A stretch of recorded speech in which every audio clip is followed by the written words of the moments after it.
और पहला सवाल मैंने इनसे पूछा कि दिल्ली 3 दिन तक दिल्ली पुलिस, दिल्ली सरकार, केंद्र सरकार क्यों सोती रही? आपने अल्लाह का नाम ले लिया, आपको गालियां पड़नी शुरू हो जाएंगी। आप बच के रहा कीजिए आजकल थोड़ा। मुझे फर्क नहीं पड़ता योगेंद्र भाई, जो आप मुझे फर्क नहीं पड़ता। मेरी बात सुन लीजिए। रही बात दिल्ली की, अच्छी बात है, मुझे बहुत अच्छा लगा सुन के कि आपको फर्क नहीं पड़ता, क्योंकि मुझे शक था इन सब चीज़ों के बारे में कि आपको कितना फर्क पड़ता है, किन चीज़ों का पड़ता है। लेकिन अब आप मेरी बात सुन लीजिए दिल्ली के दंगों के बारे में।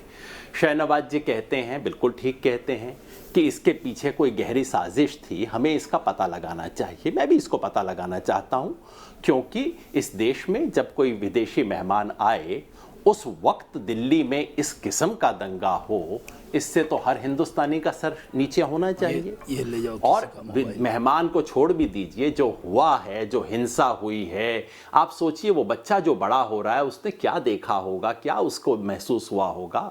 तो जाहिर है हम सबको शर्मिंदा होना चाहिए। अब इसकी वो जानना चाहते हैं कि इसकी साजिश क्या है। मैं उनको थोड़े से हिंट दे देता हूं साजिश के बारे में। मुझे विश्वास है कि वो उस साजिश को थोड़ा जानने की कोशिश करेंगे।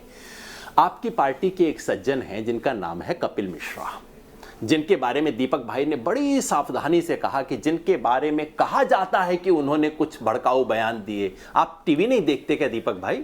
सर आपने सुना नहीं, मैंने कहा उन्होंने भड़काऊ बयान दिए। था वो बयान, अगर वो भड़काऊ नहीं है, कहा जाता है नहीं शब्द का इस्तेमाल नहीं। आप मैं दोबारा टेप चला दीजिएगा, मैं बड़ा ध्यान से सुनता हूं आपकी बातों को, ध्यान से सुनता हूं मैं, बहुत कान ठीक ठाक है मेरे, चलवा देना बाद में जी। तो अगर आप मानते हैं कि भड़काऊ बयान दिए गए तो मेरा शहनवाज जी को पहला हिंट है, शहनवाज जी वो जो भी बहुत गहरी साजिश थी, उस साजिश के अंदर आपके कपिल मिश्रा जरूर शामिल थे।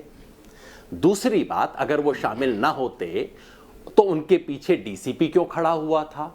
अगर डीसीपी तुरंत उसको कान से पकड़ता और कहता बेटा ये सब बोलने के लिए नहीं बना, अंदर जाओ, तो मैं मान लेता कि कपिल मिश्रा आपकी पार्टी की लाइन से बाहर है। कोई भी हो सकता है, बेलगाम कभी भी कोई हो सकता है, उसको आप अंदर करवा देते।